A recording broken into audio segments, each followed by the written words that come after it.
Maintenant, je veux voir si l'âge il joue un rôle dans les résultats. Le fait d'être amélioré, stable ou aggravé, ça joue un rôle. Donc là, il faut que je désélectionne ce que j'avais sélectionné auparavant pour ne pas oublier certaines données. Du coup, là, c'est un autre type de test parce que je compare plus deux moyennes, mais plusieurs moyennes. Donc là, on va faire comme tout à l'heure, on va sélectionner notre âge. Donc voilà.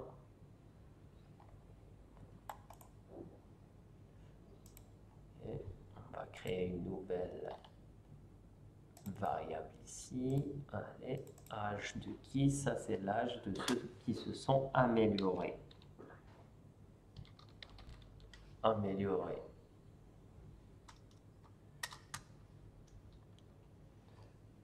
Et voilà. On revient ici, on sélectionne le 2. Pareil, de la même manière que tout à l'heure pour un test T. Copier. Du coup, l'âge de ceux qui sont restés stables. Âge stable. Et le dernier, ça va être l'âge de ceux qui se sont détériorés.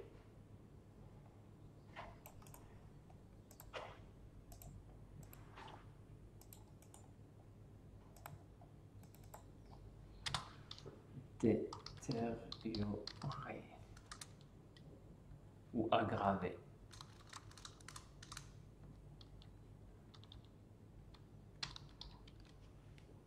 Âge aggravé. Du coup, voilà notre trois populations. Donc, ceux qui se sont améliorés, l'âge de ceux qui sont restés stables et l'âge de ceux qui se sont aggravés. Donc là, on a une variable donc, qualitative, donc le statut ou le résultat amélioré, stable, grave, versus une variable quantitative.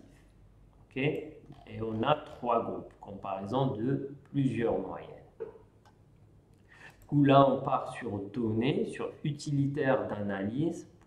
On l'a vu la dernière fois comment l'activer. Et là, je vais faire une analyse de la variance à un facteur, l'ANOVA, appelé ANOVA. Et là, il me demande la plage d'entrée. Moi, je vais lui dire, c'est tout ça, ma plage d'entrée. Est-ce que l'intitulé fait partie de la première ligne? Bien sûr. Et la plage de sortie, je vais choisir une nouvelle plage. Ici, je vais lui dire, voilà. Et je clique sur OK. Une fois que je clique sur OK, j'aurai mon tableau récapitulatif de mon test F. OK. Donc là, j'ai les trois âges, okay, les moyennes pour chaque âge et la variance. Okay. Ce qui nous intéresse, c'est surtout le deuxième tableau où j'ai ma p-valeur qui est la probabilité ici et qui revient à 0,6. Cela veut dire que mes trois moyennes ne sont pas différentes, okay, statistiquement. Si j'avais un résultat qui était significatif, je vais conclure que au moins une des trois moyennes diffère des autres. Voilà. J'espère que c'est plus clair pour cette démonstration.